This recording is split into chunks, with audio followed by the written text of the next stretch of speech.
சுவிசேஷம் 24 அதிகாரம், book of Matthew chapter 24, அதனுடைய 3ஆம் வசனத்தை வாசிங்க.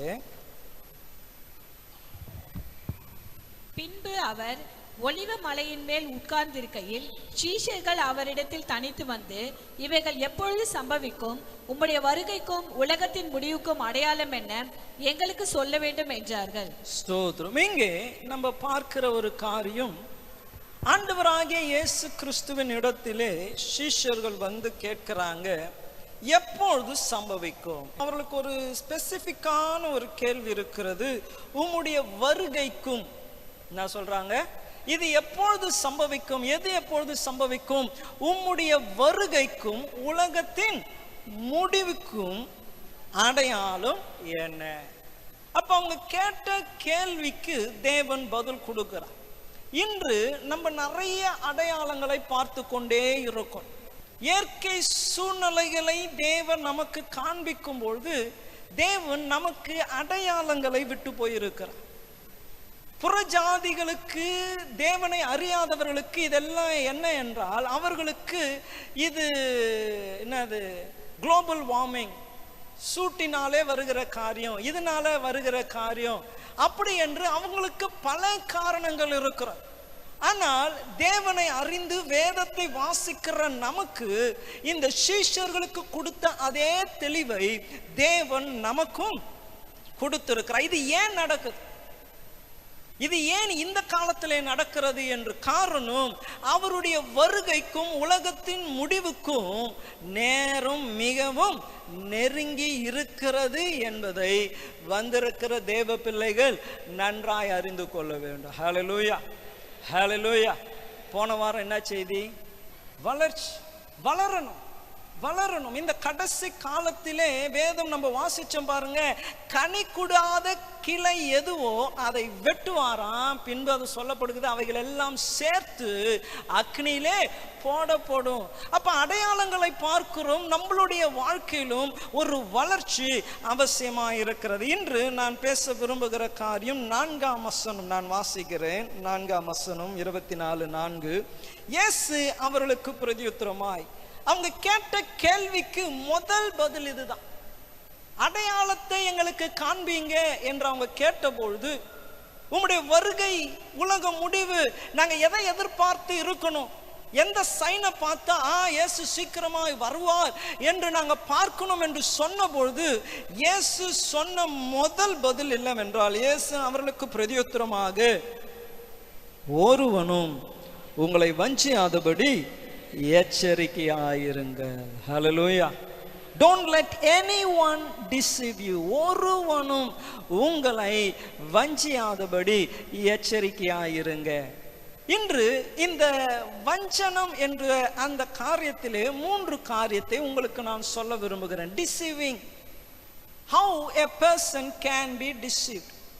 ஏமாற்றப்படுகிறவன் ஏமாற்றப்படுகிறான் என்று தெரிந்தால் ஏமாற்றப்பட மாட்டான். அதுதானே லாஜிக்? அதுதானே கரெக்டா சொன்ன நானே? ஏமாற்றப்படுகிறவன் ஏமாற்றப்படுகிறான் என்று தெரிந்தா ஏமாற்றப்பட மாட்டான். ஆனால் ஏன் ஏமாற்றப்படுகிறான்? ஏமாற்றப்படுகிறேன் என்று அவனுக்கு தெரியவே இல்லை. அப்ப நிறைய பேர் சபைக்குள்ளே இருந்து கூட வஞ்சிக்கப்பட்ட நிலைமையிலே இருக்கிறாங்க. இயேசு யாக்கோபு அப்போஸ்தலன் இவ்விதமாய் சொல்லுகிறான், நீங்கள் உங்களை நீங்களே வஞ்சித்துக் கொள்ளாதபடி திருவசனத்தை கேட்கிறவர்களாய் மாத்திரமல்ல, அதன்படி செய்கிறவர்களாய் இருங்க. அப்போ somehow we deceive ourselves. நம்மளையே நம்ம வஞ்சித்துக் கொள்கிறோம். இங்கே இயேசு சொல்லுகிறான், ஒருவனும் உங்களை வஞ்சியாதபடி எச்சரிக்கையா இருங்க. அப்போ எப்படி வஞ்சிக்கப்படுகிறோம்? முதலாவது காரியம் நான் உங்களுக்கு சொல்ல விரும்புகிறேன், make you to believe what is not true. உண்மை இல்லாதவைகளை நம்ப வைத்து நம்மை வஞ்சிக்கிறான். எப்படி? இது உண்மை இல்லை. அடிக்கடி ஒரு காரியத்தை திரும்ப திரும்ப திரும்ப பேச பேச அது என்ன ஆயிடுது? சில நேரங்கள்ல உண்மையாயிடுது. ஒரே காரியத்தை திரும்ப திரும்ப திரும்ப சொல்லும் பொழுது உண்மையாயிடுது. அப்ப எப்படி பிசாசு நம்மை வஞ்சிக்கிறானே என்றால், எப்படி மற்றவர்கள் நம்மை வஞ்சிக்கிறார்களே என்றால், உண்மை இல்லாதவர்களை உண்மையை போல நம்ம இடத்துல என்ன பண்றாங்க, பேசுறாங்க. 5வது வசனத்தை நான் வாசிக்கிறேன். ஏனெனில் அநேகர் வந்து என் நாமத்தை தரித்து கொண்டு நானே கிறிஸ்து என்று சொல்லி அநேகரை வஞ்சிப்பார்கள். இங்கே கர்த்தர் அதற்கு ஒரு எடுத்துக்காட்டை சொல்லுகிறார். அநேகர் வந்து என் நாமத்தை தரித்து கொண்டு, நான் இயேசு என்று சொல்ல மாட்டாங்க, என்ன சொல்லுவாங்களா, நான் கிறிஸ்து என்று சொல்லுவாங்க. கிறிஸ்து என்றால் அனாயிண்டட் ஒன், அபிஷேகிக்கப்பட்டவன். இயேசு என்றால் நம்மளுக்கு தெரிஞ்சிடும். ஆகவே இவங்க எப்படி சொல்லுவாங்க, நான் அபிஷேகம் பெற்றவன், நான் தீர்க்க தரிசன அபிஷேகம் பெற்றவன், நான் சுகமளிக்கும் அபிஷேகத்தை பெற்றவன், இப்படிப்பட்ட வரங்கள் தேவன் என்னை தீர்க்கதரிசியாய் அழைத்திருக்கிறார், அப்போஸ்தலராய் அழைத்திருக்கிறார், சுவிசேஷகராய் அழைத்திருக்கிறார். I am an anointed person, நான் அபிஷேகம் பெற்றவன் என்று சொல்லி இல்லாததை இருக்கிறது போல நம்ப செய்கிற அநேகர் வந்து வஞ்சிப்பார்கள் என்று கர்த்தர் சொல்லி இருக்கிறார். ஹல்லேலூயா, ஹல்லேலூயா. இன்று வந்திருக்கிற உங்களை நான் உற்சாகப்படுத்த விரும்புகிற காரியம் அதுதான். என்ன நீங்க நம்புறீங்க என்பது ரொம்ப முக்கியம். என்ன நீங்க நம்புறீங்க. இப்ப சர்ச்சுக்கு வந்ததுனால பரலோகம் போக முடியாது, இது எல்லாருக்கும் தெரிஞ்ச ஒரு சத்தியம், அப்படிதானே? ஆமேன்னு சொல்லுவோமே. என்னத்துக்கு ஆமேன்னு? சர்ச்சுக்கு வந்தா. இந்த சபை என்ன செய்கிறது என்றால், சொன்னது போல ஒரு செடியை வைத்திருக்கிறோம், அதை குத்தி கொஞ்சம் உரம் போட்டு கொஞ்சம் வேலி அடைத்து தண்ணி ஊற்றி உங்களை அடுத்த வாரம் வரைக்கும் என்ன பண்றோம், ஃப்ளரிஷ் பண்ணி வைப்பதற்கான முயற்சிகளை எடுக்கிறோம். எல்லாரும் கூடி வருகிறோம், ஒருவரோடு ஒருவர் கட்டப்படுறீங்க. அப்ப நீங்கள் கட்டி வளர்வதற்கான வழிவகைகளை செய்து கொடுக்கிறது தான் சபை. ஆனால் சபைக்கு வருவதினாலே பரலோகம் போக முடியும் நினைச்சீங்கன்னா நீங்க தப்பான காரியத்தை நம்பி இருக்கிறீங்க. நீங்க என்ன படுவீங்க, வஞ்சிக்கப்படுவீங்க. ஹல்லேலூயா, ஹல்லேலூயா. நல்ல வார்த்தையை ஐயா சொன்னாரு, ஸ்தோத்திரம். இனி சர்ச்சுக்கு வர வேண்டிய அவசியமே இல்லை, சபைக்கு வரணும். சபையில தான் இப்ப நான் சொன்னதை போல உங்களுக்கு என்ன பண்ணுவாங்க, சத்தியங்களை சொல்லி கொடுப்பான். அப்ப அநேகருடைய நினைப்பு என்னன்னா, கூட இருந்தாலே போதும். நான் அடிக்கடி சொல்லுகிற உதாரணம் அதுதான். 10 கன்னிகைகளை எடுத்துக்கொள்ளுங்க, இதுல 5 கன்னிகள் புத்தி இல்லாதவங்கன்னு சொன்னாங்களே, இவங்க ஊர் சுத்துறவங்களா, இவங்க தங்கள் சொந்த வேலையை செய்கிறவங்களா? அது கூட இல்லை. ஏன்னா இவங்க கூட என்னன்னா, எப்பொழுது மணவாளன் வருவார் என்று காத்து கொண்டிருந்தான். இவர்களும் எப்படிப்பட்டவர்கள் என்றால், மீதி இருக்கிற புத்தி உள்ள கன்னிகைகளை போல கைகளிலே விளக்கை அவர்கள் என்ன பண்ணாங்க, ஏந்தி கொண்டிருந்தான். அவங்க என்ன பண்ணாங்களோ எல்லாம் இவங்க பண்ணாங்க. அவங்க மீட்டிங்கு போனா இவங்களும் மீட்டிங்கு போவாங்க, அவங்க ஜெபம் பண்ணா இவங்களும் ஜெபம் பண்ணுவாங்க, அவங்க பைபிள் ரீடிங்ல இருந்தா இவங்களும் பைபிள் ரீடிங்ல இருப்பாங்க, அவங்க காணிக்க கொடுத்தா இவங்களும் காணிக்க கொடுப்பாங்க. எல்லாமே அவங்கள போல செஞ்சாங்க. ஆனா அவங்க உள்ள போனாங்க, இவங்க என்ன பண்ணல, உள்ள போல. ஏன்னா எது உண்மையோ அதை அவங்க என்ன பண்ணல. இங்க கூட நான் உற்சாகப்படுத்த தான் இதை சொல்லுகிறேன், குற்றப்படுத்த அல்ல. இங்க கூட சிலருடைய நினைப்பு, அவர்கள் நீதிமான்களாய் இருக்கிறாங்க, தேவனோடு நல்ல உறவு இருக்கு என்ற நினைப்பு இருக்கு. ஆனால் அவருடைய தினதோற கிரியைகள் இவங்களுக்கும் தேவனுக்கும் உறவு இல்லை என்பதை காண்பித்து கொடுக்கும். இப்ப பாருங்க, ஐயா இது சொல்லக்கூடாதுன்னாரு, இருந்தாலும் சொல்றேன், அடிக்கடி சொல்ல வேண்டியதா இருக்கு. நேரத்திற்கு வருது, என்னது, ஏன் நேரத்திற்கு வருகிறோம் என்ற ஒரு கேள்வி இருக்கு. என்னது, இப்போ மற்ற மதங்களை எடுத்துக்கொண்டீங்கன்னா, இப்போ இந்து கோயில் எடுத்துக்கொள்ளுங்க, அவங்களுக்கெல்லாம் ஒரு வர்ஷிப் டைம்னு இல்லை. எப்பனா என்ன பண்ணலாம், போகலாம், அவங்க சாமியை பார்க்கலாம், தேங்காய் உடைக்கலாம், கற்பூரம் கொளுத்தலாம், வீட்டுக்கு போயிடலாம். இங்கே ஏன் ஒரு டைமை நம்ம வச்சிருக்கிறோம்? இந்த டைமுக்குள்ள ஏன் வரணும் அந்த ஒரு கேள்வி வருது பாருங்க. அந்த கேள்வி ரொம்ப இம்பார்ட்டன்ட். அதுவே உங்களுக்குள்ளே இருக்கிற உறவை வெளிப்படுத்துகிற ஒரு சத்தியம் அதிலே அடங்கி இருக்கிற. நீங்க ஏன் இதை செய்கிறீர்கள் என்ற ஒரு கேள்வி இருக்கு. Whatever you do, you do it for the glory of God. தேவன் நாமம் மகிமைக்கென்று தான் செய்கிறோம். அப்ப இதை ஏன் செய்றீங்க? ஏன் நான் நேரத்துக்கு வந்தாதானா? எனக்கு ஒரு வேலையும் இல்லையே சர்ச்சில். நான் பாட போகிறது இல்லை, மைக்கை பிடிக்க போகிறது இல்லை, நான் எந்த வேலையிலும் இல்லை. ஏதோ வந்தேன், சர்ச்சில் உட்கார்ந்தேன், பாட்டு பாடினாங்க, அதோட கூட கையை தட்டினேன், மெசேஜை கேட்டேன், காணிக்க போட்டேன், போயிட்டேன். எனக்கு வேலை இல்லையே, அதுக்கு நான் எந்த டைமுக்கு வந்தா என்ன? இது எதை காண்பிக்கிறது என்றால், உங்களுடைய உறவு தேவனோடு எவ்வளவு இருக்கு. அன்பு இருக்கும்பொழுது எப்போ அந்த டைம் வரும்ட்டு உங்களுக்கு என்ன இருக்கும்? எதிர்பார்ப்பு இருந்து கொண்டே இருக்கும். அப்போ கர்த்தரை துதிக்கிற நேரம், பாடுகிற நேரம், கர்த்தரை ஆராதிக்கிற நேரம், I need to be there on time. நான் நேரத்துக்கு வரணும். ஏன்னா என்னுடைய மணவாளன், என்னுடைய காதலன், என்னுடைய இயேசு அவர் வந்திருப்பார். அவரை நான் என்ன பண்ணக்கூடாது? காத்திருக்க வைக்க கூடாது என்று யாருக்கு வரும்னா, இயேசுவின் மேல் அன்பு உள்ளவர்களுக்கு வரும். ஹல்லேலூயா, ஹல்லேலூயா. அப்ப சிலர் நம்பின்னு இருக்கிறாங்க. ஆனா எதை நம்பி இருக்கிறாங்க? எப்போ போனாலும் சரி, போனா என்ன, எப்போ போனா என்ன. ஆனா அந்த ஒரு ஸ்டெப் எடுத்து வைக்கிறீங்க பாருங்க. 5 மணிக்கு எழுந்து குளிக்கிறது, 6 மணிக்கு எழுந்து குளிக்கிறது, எழுந்து துணியை அயன் பண்ணி குடுகுன்னு ரெடி ஆயிட்டு பிரஷ் பண்ணி அப்படி பைக்ல உற்சாகமா ஏறி உட்காருங்க. அந்த ஒரு ஸ்டெப் இருக்கு பாருங்க. அந்த ஸ்டெப் எடுத்து வைக்கணும்னா லவ் இருக்கும். என்ன இருக்கும்னா லவ் இருக்கும். அப்ப அந்த அன்பு இல்லைன்னா ஸ்டெப் எடுத்து வைக்க முடியாது. ஸ்டெப் எடுத்து வைக்கலன்னா அன்பு இல்லாத நீ தேவனோடு கூட எப்படி இருக்க முடியும்? வேதம் சொல்லுகிறது, அன்பு இல்லாதவன் தேவனை அறியான். தேவனையே அறியலையே நீ. பாருங்க, ஒரு பெரிய கேள்வி, ஒரு சாதாரண சிம்பிளான கார். அப்போ எப்படி வஞ்சிக்கப்படுகிறோம் என்றால், உண்மை இல்லை, அந்த பொய்ய உண்மையை போல என்ன பண்றாங்க? நம்ப வைக்கிறான். நம்மளும் நம்பிட்டோம். தேவன் இரக்கம் உள்ளவர், 1000 தலைமுறைக்கும் இரக்கத்தை காண்பிப்பேன் என்று பழைய ஏற்பாடுல வாக்குத்தத்தம் பண்ண அந்த தேவன், ஊசியா என்ற ஒரு மனுஷன் தேவனுடைய அந்த உடன்படிக்கை பட்டியை தொட்டதுதான். அவனுக்கே தேவன் என்ன பண்ணல? கிருபைய காமிக்கவே இல்லை. On the spot. பாருங்க, தேவன் 1000 தலைமுறைக்கு இரக்கத்தை காண்பிக்கிறேன் என்று சொன்ன தேவன், நம்ம நினைக்கிறது போல எப்ப பார்த்தாலும் பிளெஸ்ஸிங்கா லவ்வா இல்ல. அவருக்கு எது இருந்தாலும் பெர்ஃபெக்டா இருக்கும். எதுவா இருந்தாலும்,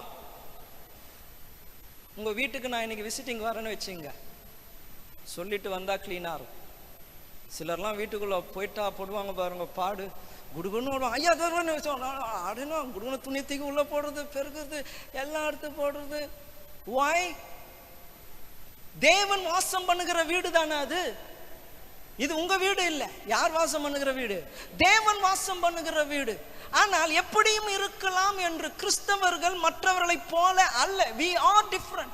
அப்ப நம்ம செய்கிற ஒரு சின்ன காரியமோ பெரிய காரியமோ, we need to know, இங்கே தேவன் இருக்கிறார். ஒரு வேலை செய்றீங்க, ஏன் கிறிஸ்தவர்கள் லஞ்சம் வாங்க மாட்டாங்க?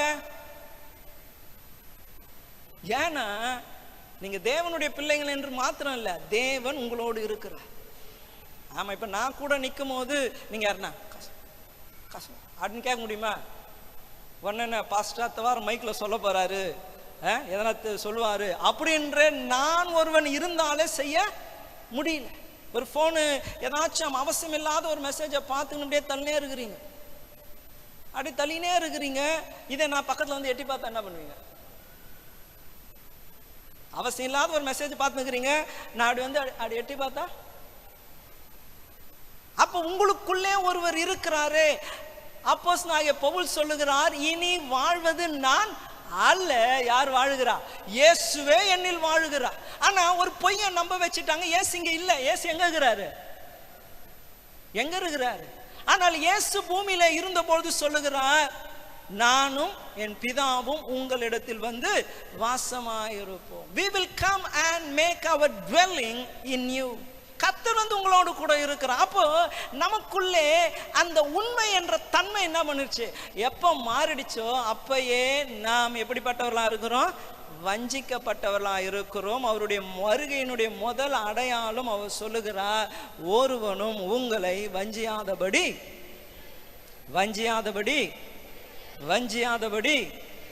வஞ்சியாதபடி எச்சரிக்கையாயிருங்கள். ஹல்லேலூயா, ஹல்லேலூயா, ஹல்லேலூயா. இப்பயே உங்களுக்குள்ள ஆவியானவர் பேசுவார், நான் தான் அந்த வஞ்சிக்கப்பட்டவன். நிறைய காரியத்தை நான் என்ன பண்றேன், நினைச்சினே இருக்கிறேன். சொல்லுவாங்க பாருங்க, நினைப்பு தான் என்ன பண்ணுமா, பழைப்பை கெடுக்குமா. நம்ம எப்படி இருக்கிறோம்? தேவன் நம்மை தராசிலே நிறுத்தி கர்த்தருடைய வார்த்தையும் உங்களையும் நிறுத்தினால் how will you be? நான் சொன்ன சாட்சி மறுபடியும் சொல்லுகிறேன், திரும்பி திரும்பி சொல்லுதில் உள்ளத்தின் ஆழத்தில் போவோம். ஆப்பிரிக்காவிலே நடந்த ஒரு உண்மை சம்பவம். ரெனாட் பாங்கே என்ற ஒரு பெரிய சுவிசேஷகர் கூட்டத்திலே செத்து போன ஒரு ஊழியக்காரர் உயிரோடு கூட எழும்பினார். அவர் சாவதற்கு முன்பதாக அவருக்கும் அவங்க ஒய்ஃபுக்கும் பயங்கர சண்டை போட்டுக்கின்னு வண்டியில் போனார். அவங்க ஒய்ஃப் இல்லை, இவர் சண்டை போட்டுட்டு வீட்டை விட்டு வண்டி எடுத்துன்னு வேகமாக போகிறாரு. ஆக்சிடென்ட் ஆயிடுச்சு, செத்துட்டார். அவங்க ஒய்ஃபுக்கு விசுவாசம், கர்த்தர் ஜீவனை கொடுப்பாரு, பெரிய சுவிசேஷகர் இருக்கிறாரு, வண்டியில் ஏற்றுவோம், ஆம்புலன்ஸோடு அந்த வீட்டுக்கு கொண்டு வந்துட்டாங்க. செத்தவர் பரலோகம் போயிட்டார். பரலோகம் போனால் சொல்கிறபடியே ஒரு பெரிய வாசல் இருந்ததான், தேவ தூதன் இருந்தாங்க. இவர் சந்தோஷமா இத்தனை வருஷம் ஊழியம் செஞ்சுருக்கிறோம், இவ்வளோ சபையை கட்டியிருக்கிறோம், இவ்வளோ ஆத்துமாக்கள் இருக்கிறாங்க, போலாம் வேணும் அப்படியே ஜாலியாக உள்ளே போன தேவ தூதன் நிறுத்தினாரா. நோட்டை பார்த்தாரு, பாஸ்டர் பேர் இல்லையே, பாஸ்டர் உங்களது என்ன இல்லை, பேர் இல்லையே. அவர் ஒன்றும் ரொம்ப கோவம் அடிச்சு, நான் யார் தெரியுமா, எத்தனை வருஷமா இந்த ஊர்ல ஊழியம் செஞ்சிருக்கிறேன், எத்தனை ஆத்துமாக்களை தேவனுடைய ராஜ்யத்திற்கு கொண்டு வந்திருக்கிறேன், எவ்வளவு ஞானஸ்தானம் கொடுத்துருக்கிறேன், எவ்வளவு ஓப்பனர் போயிருக்கிறேன், என் பேர் எப்படி இல்லை அப்படின்னு சொன்னதுமே அவருடைய கரத்துல வேதாகமம் திறக்கப்பட்டது. சத்தியம். அந்த தேவ தூதன் பேசினான, கடனாளிகளை நாங்கள் மன்னிக்கிறது போல என்ன பண்ணுங்க, எங்கள் கடன்களை நீர் மன்னித்தருளும். அப்போ if you have not forgiven, you will not be forgiven. நீ மன்னிக்கல என்றால் உனக்கும் என்ன பண்ணப்படாது, மன்னிக்கப்படாதுன்னு வேதாகமம் திறந்தது, சத்தியம் சொல்லப்பட்டது. அவர் தைரியமா இருந்த அவருக்குள்ளே பயம் வந்துடுச்சு. ஐயோ நான் மன்னிப்பு கேட்கல, எனக்கு இன்னும் ஒரு வாய்ப்பை கொடுங்க, இன்னும் ஒரு வாய்ப்பை கொடுங்க என்று அவர் கதறி கொண்டிருக்கிற வேளையிலே கீழே இந்த ஊழியக்காரர் ஜோம் பண்ணாராம். ஜோம் பண்ணும்பொழுது அவர் சொன்னார், மரித்தவர்கள் எழும்புவார்களாக என்று சொல்லும் பொழுது மரித்திருந்த இவர் உயிரோடு கூட எழுந்தார். அவருக்கு வாய்ப்பு கிடைத்தது. ஒருவேளை நீங்க பரலோகம் போய் உங்களுக்கு முன்பதாக தேவதூதன் ஒரு வேதாகமத்தை திறந்து இப்போ சொன்ன அதே வசனத்தை உங்களுக்கு சொன்னார். என்ன வசனம்? கிறிஸ்துவுக்குள் பிதாவானவர் உங்களை மன்னித்தது போல ஒருவரை ஒருவர். யாரன்னா மன்னிக்காம இருக்கிறீங்களா? ஐயா அதெல்லாம் யாருன்னா மன்னிப்பாங்களா? மூஞ்சில முழிக்கிறதே பெரிய விஷயம். வீட்டில் இருக்கு, நான் பேசவும் மாட்டேன், பழகவும் மாட்டேன், போனால் சோதரம் அல்லையா, அவ்வளோதான். அதுக்கப்புறம் கண்டுக்கவே மாட்டேன். சத்தியம். ஆனா பொய்ய பிசாசு என்ன பண்ண வச்சிருக்கிறான், நம்ப வச்சு. ஹல்லேலூயா, ஹல்லேலூயா. தேவனுடைய வருகை சமீபமாய் இருக்கிற இந்த காலத்தில் வந்திருக்கிற உங்களை நான் உற்சாகப்படுத்துகிறேன். வஞ்சிக்கப்படாதபடிக்கு எச்சரிக்கையா இருங்க.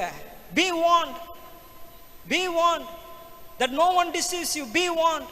இந்த கடைசி காலத்திலே இந்த 2025 ஆண்டு 2வது வாரத்தின் செய்தி இதுதான். எச்சரிக்கையாயிருங்க. இயேசு வருகிறதற்கான அடையாளம் நடைபெற்று கொண்டிருக்கிற இந்த நாளிலே எப்படி இருங்க? வஞ்சிக்கப்படாதபடி எச்சரிக்கையாயிருங்க. இரண்டாவதாக எப்படி வஞ்சிப்பாங்கன்னா, எல்லா சத்தியத்தையும் சொல்ல மாட்டான். என்னது? ஒரு பேங்க்ல அக்கௌண்ட் எடுக்கிறீங்க, லோன் எடுக்கிறீங்கன்னா என்ன பண்ணுவாங்க, நல்லா பேசுவாங்க கையிலேருந்து காசு வர வரைக்கும். ஆனால் சொல்ல வேண்டிய சிலதெல்லாம் என்ன பண்ணுவாங்கன்னா, சின்ன லெட்டரில், கண்ணாடி போட்டாலும் தெரியாத லெட்டரில் போட்டு கீழே என்ன பண்ணுவாங்க.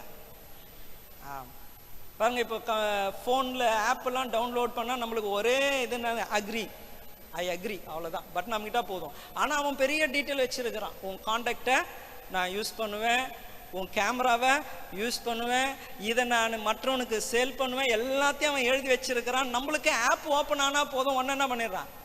அப்போ சில காரியங்கள் நமக்கு என்ன பண்ணுறாங்க, மறைத்து வைத்தாலே நம்ம வஞ்சிக்கப்படும். எல்லாத்தையும் நம்மளுக்கு என்ன பண்ணுறது இல்லை, சொல்லுறதே இல்லை. எல்லாத்தையும் நம்மளுக்கு ஓப்பனாக சொல்லுறதே இல்லை. பாருங்க, எனக்கு ஞாபகம் வந்த ஒரு சம்பவம் ஆதியாகமம் 29ஆம் அதிகாரம் 21லேருந்து 26 வரைக்கும் தெரிஞ்ச சம்பவம் தான். என்னன்னா, யாக்கோபனுடைய திருமணம் 7 வருஷம் உழைக்கிறார். அவங்க அப்பா உண்மையை மட்டும் சொல்ல. என்னது? லாபான் உண்மையை மட்டும் சொல்ல, பொய்யும் சொல்ல. அவர் லாபான் பொய்யும் சொல்லல. பொண்ணை கட்டி கொடுக்குறேன் என்ன சொன்னாரு? பொண்ணை கட்டி கொடுக்குறேன், நீ 7 வருஷம் எனக்கு வேலை செய்ய, நான் என்ன பண்றேன்? பொண்ணை கட்டி கொடுக்குறேன். 7 வருஷம் முடிஞ்சிட்டு அவர் சொல்றாரு, சொன்னீங்களே கட்டி கொடுங்க, இதோ கட்டி கொடுக்குறேன்பா, எல்லாரும் கூட்டின்னு வர சொன்னாரு. பொண்ணையும் கட்டி கொடுத்தாரு. பொய்யே என்ன பண்ணல லாபான்னு, பேசவே இல்லை. காலையில யாக்கோபு எழுந்து பார்த்தா யார் இல்ல உள்ள? ராகேல் இல்ல. லாபான் பொய் சொன்னாரா? பொய்ய சொல்லல. அவர் என்ன சொன்னார் தெரியுங்களா? எங்க வழக்கம் என்னன்னா, மூத்த பொண்ணை வச்சுக்கின்னு இளைய பொண்ணை கட்டி கொடுக்க முடியாது. அப்போ ஒரு சத்தியம் இருக்கு, ஆனா அவர் என்ன பண்ணல, சொல்லல. ஒரு உண்மை இருக்கு, நீ கல்யாணம் பண்ணணும்னா முதல்ல யாரை தான் கல்யாணம் பண்ண? மூத்த பொண்ணை தான் கல்யாணம் பண்ணணும்னு ஒரு சத்தியம் இருக்கு, ஆனா அவர் என்ன பண்ணல, சொல்லல. சொல்லாததினால யாக்கோபு என்ன பண்ணாரு? கல்யாணம் பண்ணுமா? 7 வருஷமா செய்யறேன், நான் எவ்வளவு கஷ்டமானாலும் செய்யறேன். கல்யாண நாள் வந்துச்சா அவரும் சொல்ற, நான் கட்டி கொடுக்குறேன், இந்தாங்க பொண்ணு, கட்டிக்கிறேன். ஆனா சொல்லாமல் இருக்கிற சத்தியம் உங்களை வஞ்சிக்கும். சில காரியங்களை நம்ம கேட்கறதே இல்லை, கேட்கவும் விருப்பம் இல்லை.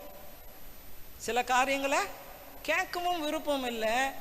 But that is how you will be deceived. நீங்கள் வஞ்சிக்கப்படுகிறது என்னன்னா, எல்லாத்தையும் என்ன பண்ணல, ஃபுல்லா கேட்கல. நம்மளுடைய சர்ச்சு பேர் என்ன தெரியுங்களா? புதுசா வந்தவங்களுக்கு தான் தெரியும், ஷாலும் பேராலயம். பழைய ஆளுங்களுக்கு தெரியும், பூரண சுவிசேஷ தேவ சபை. That full gospel. என்ன காஸ்பல்? அப்ப ஆஃப் காஸ்பல்லாம் இருக்கு, வெறும் காஸ்பலும் இருக்கு. ஆனா என்னது இது? Full gospel. எல்லாம் தெரிந்திருக்கும். நம்மளை ஒருவன் வஞ்சிக்கிறானே என்றால், நம்மளுக்கு தெரிஞ்சிருந்தா நம்மள என்ன பண்ண முடியாது, ஏமாத்த முடியாது. நம்மளுக்கு சத்தியம் என்னன்னு தெரிஞ்சிருந்தா அவன் நம்மளை மேற்கொள்ள முடியாது. ஏன்னா நம்மளுக்கு தெரியும். ஆனா தெரியாததுனாலே சில காரியங்களை என்ன பண்றாங்க, மறைத்து வச்சிடுறாங்க. சொல்ல அவ்வளவுதான். சில சபைக்கு போனீங்கன்னா சொல்ல மாட்டான், சொல்லவே மாட்டான். நீ போய் போய் போய் போய் கடைசியா நரகத்திற்கு போகிற வரைக்கும் என்ன பண்ணாது, உனக்கு சத்தியமே சொல்லியிருந்தா நான் செஞ்சிருப்பேனே. நான் சொன்ன பாருங்க, ஒரு பெரிய தொலைக்காட்சியில பிரபலமாய் பேசுகிற ஒரு ஊழியக்கார், சென்னையிலே ஒரு ஹோட்டலில், ஒரு 5 ஸ்டார் ஹோட்டலில் ஒரு அப்போஸ்தலர்களுடைய ஒரு கான்ஃபரன்ஸ் நடந்துச்சு. நான் ஐயாவுக்கு வண்டி ஓட்டின்னு போனதுனால நேராக உள்ளே போனேன். என்னையும் ஒரு டேபிளில் உட்கார வச்சாங்க. ஒரு ஃபாரினர் தான் பேசின்னு இருந்தார். பேசி முடித்தார். எல்லாமே பெரிய ஊழியக்காரன் தான். மிஞ்சி போனால் ஒரு 30 பேர் அவ்வளோதான் இருந்திருப்பாங்க. 30-40 பேர் தான் 5 ஸ்டார் ஹோட்டலில் உட்காந்துனே இருந்தேன். அப்புறம் அவர் சொன்னார், டிஸ்கஸ் பண்ணிட்டு சொன்னார், you discuss among one another அப்படின்னா, ஒருத்தரோடு ஒருத்தர் நீங்கள் பேசுங்க, கொஞ்சம் நேரம் ஆலோசனை பண்ணுங்கன்னு தான். ஒருத்தர் இருந்தார், உடனே ஒரு மேகசின் எடுத்தார், டிஸ்கஸ் பண்ணுவோம். எல்லாமே சுற்றி இருக்கிறது எல்லாமே பெரிய பாஸ்ட் தான். அப்படி ஒரு மேகசின் போட்டார். அதில் பார்த்தா இப்போ பேர் சொன்னால் கூட உங்களுக்கு தெரியும், பயங்கர பிரபலமான ஊழியக்காரர் அப்படியே நின்று இருக்கிறார். தலைப்பு என்ன தெரியுங்களா? No need to repent, feel sorry. நீ மனம் திரும்ப வேண்டிய அவசியம் இல்லை, மனஸ்தாபப்பட்டால் போதும். கேட்கறதுக்கு நல்லா இருக்கும். நீ மனம் திரும்பணும்னு அவசியம் இல்லை. ஐயோ இப்படி பண்ணிட்டனே ஆண்டவரே அப்படி என்று மனஸ்தாபப்பட்டா போதும். யூதாஸ் மனஸ்தாபப்பட்டான். குற்றமில்லாத ரத்தத்தை காட்டி கொடுத்தனே என்று மனஸ்தாபப்பட்ட அவனுடைய நிலைமை என்ன ஆயிடுச்சு? இவர் ஒரு பெரிய ஊழியக்காரர். தலைப்பு செய்தியே அதுதான், நீ மனம் திரும்ப வேண்டியது இல்லை.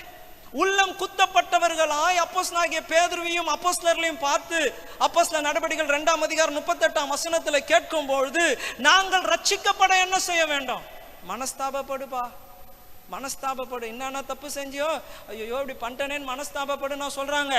மனம் திரும்பி பிதா குமாரன் பரிசுத்த ஆவியின் நாமத்தினாலே ஞானஸ்தானம் எடுங்க, அப்பொழுது பரிசுத்த ஆவியின் வரத்தை பெறுவீர்கள். இயேசு பிறந்தா, 40 நாள் உபவாசம் இருந்தா, 30 வருடம் அவருடைய வாழ்க்கையில கடந்து போனது. அவர் பிரசங்கிக்கிற முதல் நாள் வந்தது முதல் செய்தி, மனம் திரும்புங்கள், பரலோக ராஜ்யம் சமீபமாக இருக்கிறது. நீ போகிற வழி தப்பு, விட்டு திரும்பு. நீ பேசுகிற வார்த்தை தப்பு, விட்டு திரும்பு. நீ பார்க்கிற பார்வை தப்பு, விட்டு மனம் திரும்பு. நீ வாங்கி இருக்கிற பணம் உன்னுடையது இல்லை, விட்டு மனம் திரும்பு. இதுதான் வேதம் சொல்லுகிறது. ஏன்னா வேதம் சொல்லுகிறது, அவர் பரிசுத்தராய் இருக்கிறது போல. அப்ப சிலருக்கு அது சொல்லணுன்ற அவசியம் இல்லை, கேட்கணுன்ற அவசியம் இல்லை. நீங்க நல்லா இருப்பீங்க, ஹல்லேலூயா, ஸ்தோத்திரம். கர்த்தர் என்னோடு பேசினா, உன்னை அதிசயங்களை காண செய்வேன். ஹல்லேலூயா, ஹல்லேலூயா, ஹல்லேலூயா, ஹல்லேலூயா, ஹல்லேலூயா, ஸ்தோத்திரம், ஸ்தோத்திரம். எதிர்பார்த்துன்னு வந்த செய்தி கர்த்தர் பேசினா, சகல ஜாதிகளையும் உன்னை நான் மேன்மையாய் வைப்பேன், நீ வாளாகாமல் தலையாவாய். உடனே கையை தட்டி ஒரு அந்நிய பாஷை பேசி. ஆனா அந்த வசனங்களே பாருங்க, உபாகமம் 28:1 வசனம் என்ன சொல்லுது? இந்த வார்த்தையின்படி நம்ம நல்லா 14 வசனமா 1ல இருந்து நல்ல வாக்கு தத்துவம். ஆனா அதுக்கப்புறம் பாருங்க, மறைக்கப்பட்ட சில சத்தியம் இருக்கு. இதெல்லாம் நம்ம என்ன பண்ணது இல்லை. இந்த வார்த்தையின்படி நீ செய்யல, சொல்லப்பட்ட சகல சாபங்களும் மறைஞ்சே இருக்கு. அது யாருக்கும் தெரியவே தெரியல. வாழாகாம தலையாவன், சகல ஜாதியிலும் மேலாவன், கடன் கொடுக்க மாட்டேன், கடன் வாங்க மாட்டேன், இப்படின்னு எல்லா ஆசீர்வாதங்களும் பிடிச்சிருக்கு. ஆனால் மறைக்கப்பட்ட சத்தியம் அதே அதிகாரத்துல 14க்கு அப்புறம் இருக்கு. நம்ம என்ன பண்றது இல்லை, வாசிக்கிறதே இல்லை. வாசிக்காததுனாலே, தெரிந்து கொள்ளாததுனாலே, பேசப்படாததினாலே சத்தியம் இல்லைன்னு இல்லை. ஒரு நாள் நியாயம் தீர்க்கும் போது இந்த வேதம் வந்து நிற்கும். நம்ம தான் என்ன சொல்லுவோம், எனக்கு தெரியாதே, சைன் போடும்போது நீ பார்க்கல, எனக்கு தெரியாது, அதெல்லாம் சொல்லவே இல்லையே, சைன் போடுங்கன்னாங்க, அதனால நான் சைன் போட்டுட்டேன். இன்னும் எழுதியிருக்குன்னு நான் என்ன பண்ணல, படிக்கல. படிக்காததுனால யாருக்கு நஷ்டம்? உனக்கு தான் நஷ்டம். நீ படிச்சு இருந்திருக்கும், நீ கேட்டு இருந்திருக்கும், தெளிவுபடுத்தி இருந்திருக்கும். தெளிவுபடுத்தல, மறைக்கப்பட்டு இருக்கு, நீ விட்டுட்டு வந்துட்ட. Now you are deceived. கர்த்தர் சொல்லுகிறார், வஞ்சிக்கப்படாதபடிக்கு, வஞ்சிக்கப்படாதபடிக்கு, வஞ்சிக்கப்படாதபடிக்கு உங்களுக்கு மறைக்கப்பட்ட ஒரு சத்தியத்தை சொல்றேன். என்னை எத்தனை பேரால பார்க்க முடியுது? எல்லாமே குருடர்லாம் இருக்கிறீங்க போல இது சர்ச்சில். கண்கள் திறக்கப்படுவதாக எத்தனை பேரால என்னை பார்க்க முடியுது? என்ன போலவே இங்க இன்னொருத்தரும் இருக்கிறார்.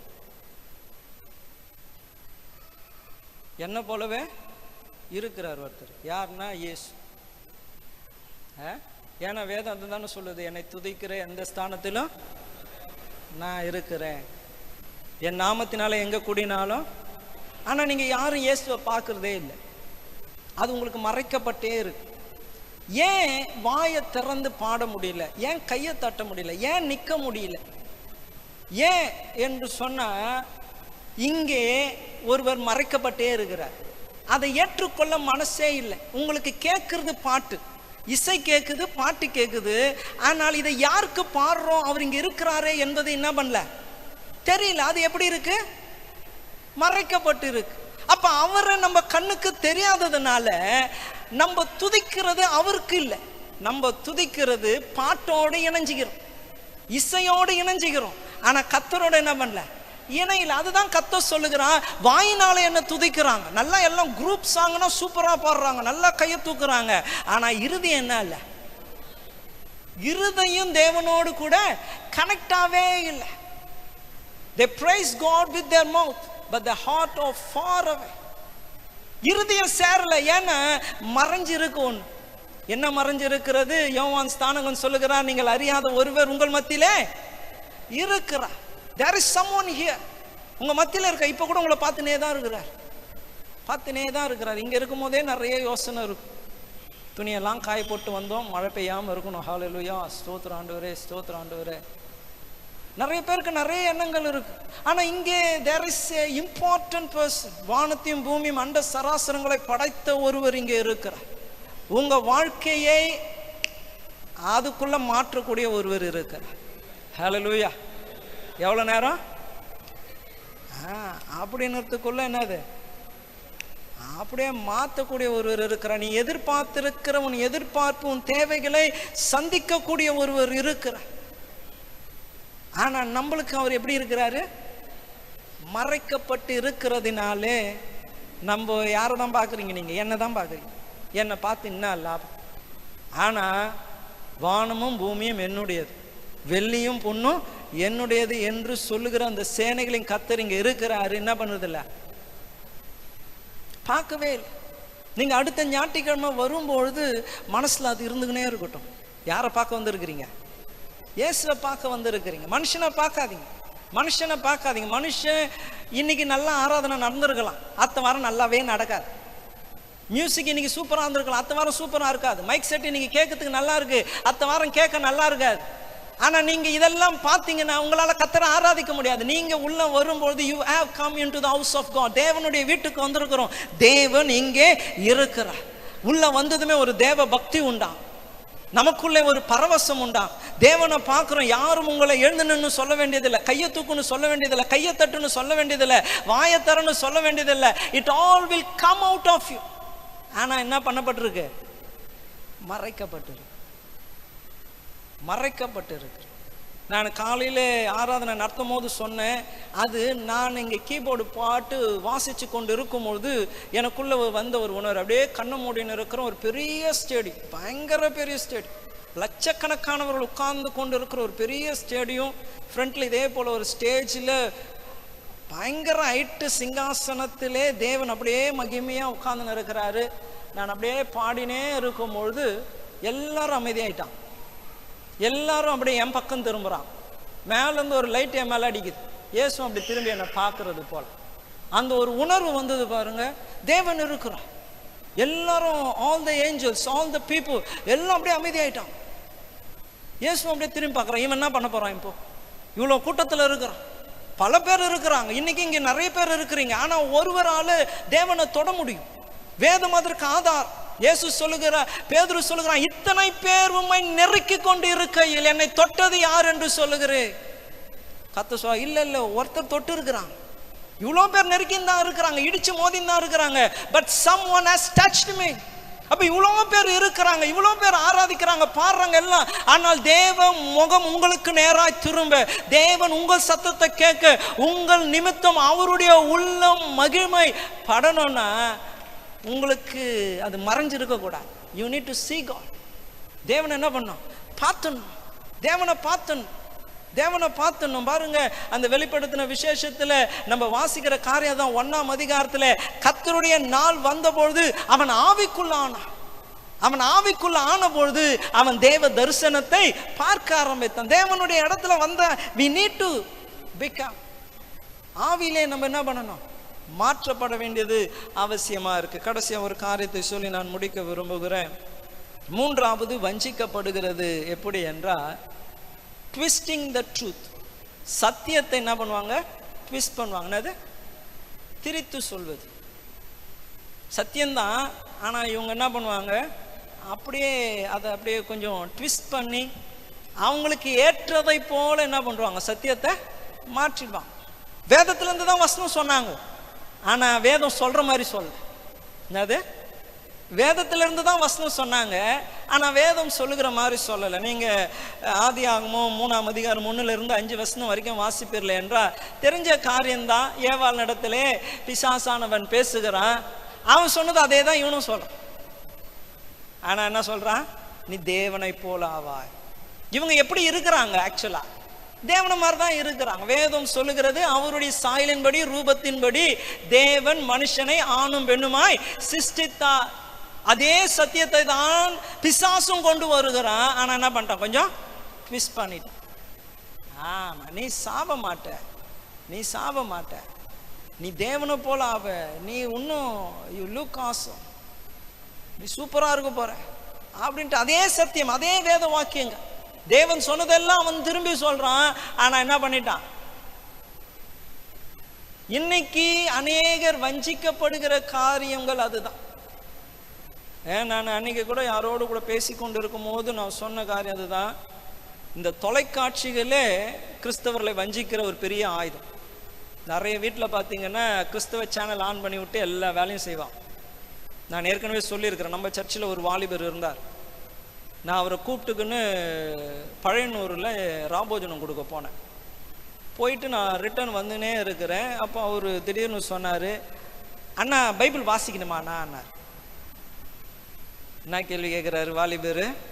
பைபிள் வாசிக்கணுமான்னாரு. அவன் கேட்ட கேள்வி எனக்கு ஆச்சரியமாக இருந்தது. உடனே நான் காரை ரோட்டு ஓரமாக நிறுத்திட்டு, ஏன்பா அப்படி கேட்குற அப்படின்னு.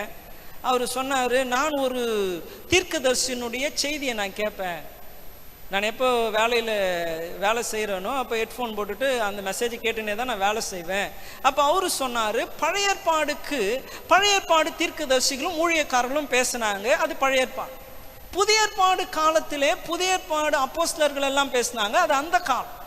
இன்றைக்கு நாங்க பேசுறோம் பாருங்க, இதுதான் கர்த்தருடைய வார்த்தை அப்படின்னு அவர் சொன்னார்னா இது சரியா தவறா? கரெக்டாக தானே சொல்லியிருக்கிறாரு. பழைய ஏற்பாடுக்கு பழைய ஏற்பாடு ஊழியக்காரங்க பேசினாங்க, புதிய ஏற்பாடுக்கு புதிய ஏற்பாடுக்காரங்க பேசினாங்க. இப்ப நாங்க பேசுறது தானே. பாருங்க, அவர் கேட்டு கேட்டு கேட்டு அவருக்குள்ளே வந்த கேள்வி என்னன்னா, வேதம் வாசிக்க வேண்டிய அவசியம் இல்லை, ஊழியர்களுடைய செய்திகளை கேட்டாலே போதும். ஏன்னா இந்த காலத்திற்கு வேண்டியவைகளை இவங்க சொல்றாங்க. ஆனா பாருங்க, பேசுகிறதெல்லாம் நல்லா பேசுறாங்க, திறமையா பேசுறாங்க. ஆனால் சத்தியத்தை அவங்க என்ன பண்றாங்க, கொஞ்சம் அப்படி ட்விஸ்ட் பண்ணி விட்டுறாங்க. கேட்கும் போது சத்தியம் மாதிரியே தான் இருக்கு, ஆனா என்ன இல்லை, சத்தியம் இல்லை. அதே வசனம் தான். நான் ஒன்னும் வெளியில இருந்து சொல்லி, பைபிள்ல இருந்து தானே சொல்றேன். நேத்து ஐயா லீடர்ஸ் மீட்டிங்ல சொன்னாங்க, அவர்களை காட்டிலும் இவர்கள் சர்க்குணசாலிகளா இருந்தாங்க அப்படி என்று சொல்லி ஒரு கூட்டத்தை குறித்து ஐயா நேத்து மாலையில சொன்னாங்க. அவங்களை காட்டிலும் இவங்க சர்க்குணசாலிகள். ஏன்னா கேட்கிறவங்க மாத்திரம் இல்ல, அதை போயிட்டு வீட்டுல என்ன பண்ணாங்க, ஆராய்ந்து பார்த்தா. சொன்னது கரெக்ட் தானே, பாஸ்டர் நல்லா தான் பேசினாரு, வசனம்லாம் கரெக்டாக தான் சொன்னாரு, ஆனா சரிதானா இது, சரிதானா இது? என்ன போலவே ஒரு ஊழியக்காரன் அவன் சர்ச்சில் பிரசங்கம் பண்ணி ஆடிய முடிச்சதுமே 2 பேர் வந்து சொன்னாங்க, வீட்டில் வந்து சாப்பிட்டு போங்க. அப்போஸ்தலர் நடவடிக்கையில் இது என்னது, வீட்டில் வந்து சாப்பிட்டு போங்க.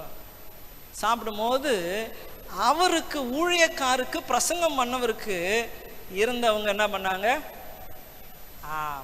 உபதேசத்தை, சரியான உபதேசத்தை அவர்களுக்கு வெளிப்படுத்தி சொன்னாங்க. ஏன்னா வேதத்தை ஆராய்ந்து கொண்டே இருக்கிறாங்க, இது ரைட்டா இது ராங்கா. இன்னைக்கு நம்ம கேட்கறது எல்லாம் சத்தியம் அல்ல. மேடையில் நின்றா இது சத்தியம் அல்ல, நல்ல பெரிய ஜனக்கூட்டம் வந்தா அவங்க பேசுறது சத்தியம் அல்ல. அற்புதங்கள் அடையாளங்கள் ஒருவர் மூலமா நடக்கிறதுனால அவங்க சொல்றது எல்லாம் ரைட்டா இருக்கணும் என்ற அவசியம் இல்லை. ஏன்னா வேதம் சொல்லுகிறது, கிறிஸ்தவர்களை வஞ்சிக்க தான் அல்லது தேவ பிள்ளைகளை வஞ்சிக்க தான் கள்ள தீர்க்கதரிசிகள் வானத்திலிருந்து என்ன பண்ணுவாங்களாம், அக்னிகளை கொண்டு வருவாங்க, அற்புதங்கள் அடையாளங்களை செய்வாங்க. உங்களை ஏமாத்தணும்னா அற்புதம் செஞ்சுதான் ஆகணும், உங்களை ஏமாத்தணும்னா இப்படிப்பட்ட காரியங்களை சொல்லிதான் ஆகணும். அப்ப யாரு சொல்றா, கனி ரொம்ப முக்கியம். Fruits are very important. Yes, அதை சொல்லி இருக்கிற அவர்களுடைய கனிகளை வைத்து அவங்க யாருன்னு தெரிஞ்சுப்பீங்க. எப்படிப்பட்ட ஊழியக்காரர், எப்படி பேசுறாரு, எப்படி அவருடைய லைஃப் ஸ்டைல் இருக்கிறது, அவருடைய வாழ்க்கை முறைகளை நம்ம பார்க்கணும். நல்லா பேசுறார், நல்லா பேசுறார், நல்லா பேசுறார், ஆனா என்ன பேசினார்? நான் ஏற்கனவே சொல்லி இருக்கிறேன், திரும்பியும் சொல்லுகிறேன். நான் வெளிநாட்டில் படிக்கும்பொழுது எங்களுக்கெல்லாம் ஒருத்தர் தீர்க்கதரிசனம் சொன்னார். ஞாபகம் இருக்குங்களா? நான் சொன்ன கதை. ஒரு பெரிய கன்வென்ஷன், எல்லாம் கேரவேன்ல இருக்கிறோம். ஒருத்தர் வந்தாரு, நீ என்ன பண்ண போறீங்க அப்படின்னு கேட்டாரு. நான் இந்தியாவுக்கு திரும்பி போயிட்டு அப்பா கூட ஊழியம் செய்ய போறேன். அத்ததை கேட்டார், நீ என்ன பண்ண போற? எல்லாரும் பேசினாரு, ஜாலியா பேசினிருந்தார். கடைசியா சொன்னாரு, ஜோம் பண்ணுவோம் அப்படின்னாரு. ஜோம் பண்ணிட்டு எல்லாருக்கும் தீர்க்கதரிசனம் சொன்னார்.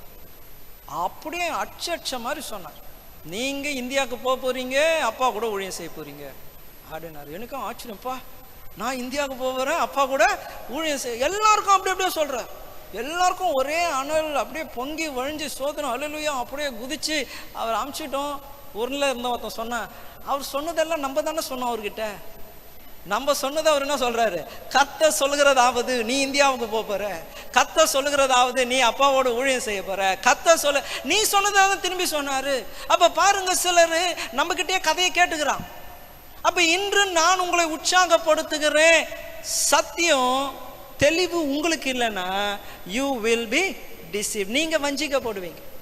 அப்ப இந்த காலவேளையிலே, இந்த 2வது ஞாயிற்றுக்கிழமை 2025ஆம் ஆண்டு வந்திருக்கிற உங்களை நான் உற்சாகப்படுத்த விரும்புகிற காரியம், எல்லாவற்றுக்கும் முடிவு சமீபமாயிருக்கிறது, எல்லாவற்றுக்கும் முடிவு சமீபமாயிருக்கிறது. ஆகவே தெளிந்த புத்தி உள்ளவர்களா என்று வேதம் சொல்லுகிறது. என்னவா? தெளிந்த புத்தி உள்ளவர்களா. இயேசு சொல்லுகிறார், ஒருவரும் உங்களை வஞ்சியாதபடி எச்சரிக்கையாயிருங்க. கடங்க நம்ம நியூஸ்ல நிறைய காரியம் பார்த்து கொண்டு வருகிறோம். அங்க காடு மாதிரி ஊர் எரிஞ்சு கொண்டு இருக்கிறது, வெள்ளப்பெருக்கம் வந்துடுச்சு, ஸ்னோஃபால் இருக்கிறது, பூமி அதிர்ச்சி உண்டாகிறது, கொள்ளை நோய். பாருங்க, இப்ப ஏற்கனவே சைனாவில் சில இடங்களிலே லாக்டவுன் போட்டுங்கிறாங்க. என்னுடைய கசின் சிஸ்டருடைய டாக்டர் ட்விங்கிள் என்று சொல்கிறவங்க அவங்க சைனாவில் MBBS படிச்சுன்னு இருக்கிறாங்க. அவங்க பாட்டி எங்கள் கூட வரும்போது சொல்கிறாங்க, நிறைய இடத்துல லாக்டவுன் போட்டாங்க, எப்படியாச்சும் என் பேத்தி திரும்பி வந்துடணும். பாருங்கள், திருப்பியும் ஒரு புதிய கொள்ளை நோய் உருவாகி கொண்டே இருக்கிறது. அப்போ எல்லாம் நடந்து கொண்டு இருக்கிறது. இவைகள் எல்லாம் பார்த்த பின்பும் வஞ்சிக்கப்படுவீர்களே என்றால், ஆகவே தான் உங்களை நான் உற்சாகப்படுத்துகிறேன். Do not let anyone deceive you. நம்ம எல்லாம்